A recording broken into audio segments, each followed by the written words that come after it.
I have been with the school since it started in November. And maybe I think for context, it's probably, I go back to where my journey started a little bit. And I guess my first rodeo was sort of building my dream life was way back in 2011. When I used to live in the US, I was living the box life, as Mona calls it, and left that.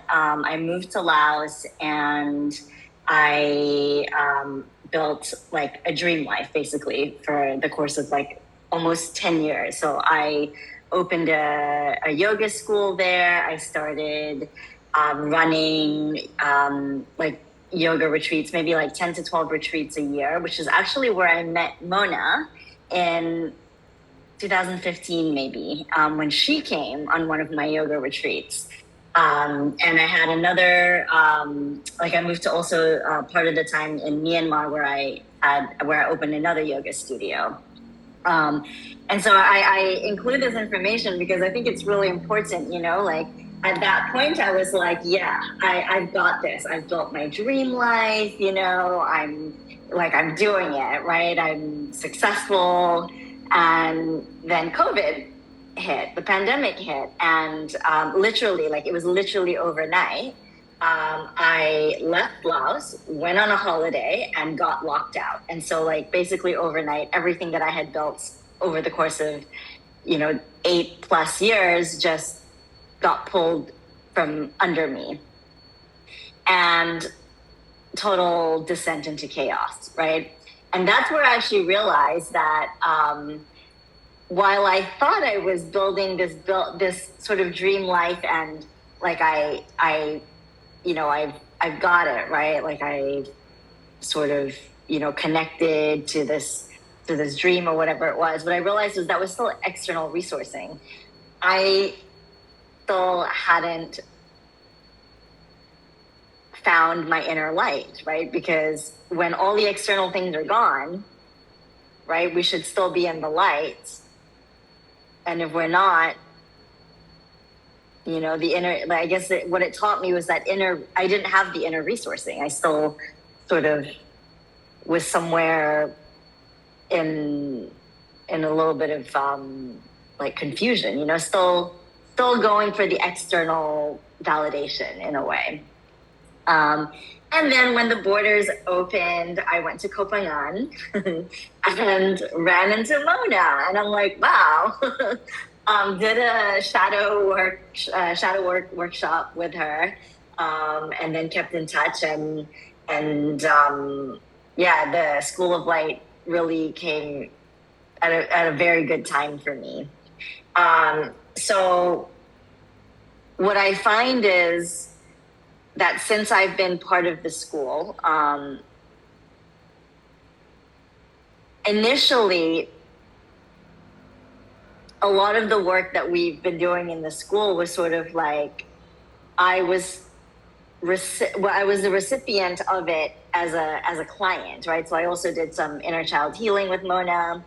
And why I joined was because as I began to sort of benefit from a lot of the work, the inner child, the shadow work, I also wanted to understand more about, like, why is this working? How is it working? And Mona's way of teaching is it's great because I feel like there's an energetic aspect, but then there's a very grounded aspect, right? So you can already see, like, from her slides, right? You have this sense of like, oh, okay, this is like the organized information, explaining how a lot of these sort of, energetic soul work, emotional things that are very hard to put into words. And she finds the perfect way to put it into words. So that it's sort of like this perfect blend of cerebral understanding as well as embodied understanding. And then with the self-study, right? What she was mentioning. I think this is, for me, probably one of the most important parts of the whole program, because as she mentioned earlier, we're choosing something that we want to work with, right? And we're taking 2 months to practice this every single day, right? And this is really, I think, the key. And I like what you said, Mona, just a moment ago. You said changing micro behavior, which sort of compounds into this like really big game changer, which I definitely feel it's a game changer. And initially you're like, okay, I'm doing these like little things. Like, is it really working? What is it doing? But over the course of, I think it's been 8 months or so now, I don't know. It's again, it's so hard to put into words, but so many things have transformed. Like, I have transformed. I am so much more connected, so much more embodied, so much more connected to the light. So I think that is, I think, in your goal, Mona, of your mission to connect us into the light, I think like goal achieved, I just have this sense of like inner resourcing that I don't think anyone can take away from me ever. Like I know, I can feel, I'm not just confident, but it's like coming from like really, really deep inside. And the other thing I want to say is like, with the program, you get what you put in, right? So a couple of self-study things that I resisted. So this is actually kind of funny. I initially chose in the body module that I wanted to cut out alcohol, right? And then I changed my mind because I was like, nah, it's just too difficult. And I was making like 100 million excuses as to why this is just not the right time for me to do the self-study. And she persisted. I mean, it got a little bit uncomfortable at one point, where I was just like, oh, are we going into this now? Like, this woman is just like making me do this thing, right? And finally, I'm like, okay, I'll do it. I'll do it. Fine. Whatever. I'm going to do this thing. And it's amazing because that was January. It was supposed to be only 2 months. And the impact was so impactful that now we're June 8th. I still am alcohol free. And it has, again, gone into like beyond just the physical, right? I realized that because I'm getting so much more inner messaging, I don't want to dampen that. I don't want to like put that fire out. So I guess that's, one of the key reasons why I've continued. Also, fasting. We did a fast. It was very resistant. Also, this was another one that I think we got into a little bit. And then I did it, and it was so great. Like, I've actually fasted a couple more rounds since then. So yeah, it's been really, it's sort of like this continuous.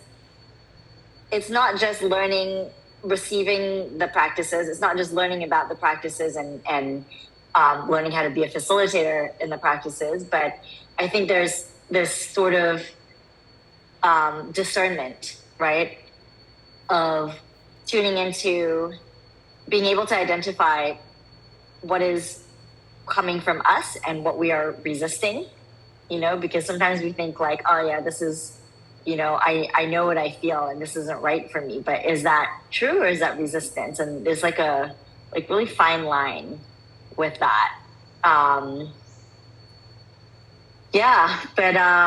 So again, whatever you put in is just like, you put in a little bit, you get exponentially received from it. And it's sort of an ongoing support. I don't think, I don't think the schedule is also too demanding, let's say. It's like sometimes 3 sessions a week that I usually try to do. Like, I show up live in person whenever I can, which I recommend because, I don't know, for me, I'm like, if I don't show up live in person, it starts to stack up. But, it's still possible if you can't show up live in person. But it's almost like this continuous coaching, right? So it's like receiving, learning, but then you're having someone also to help with the accountability.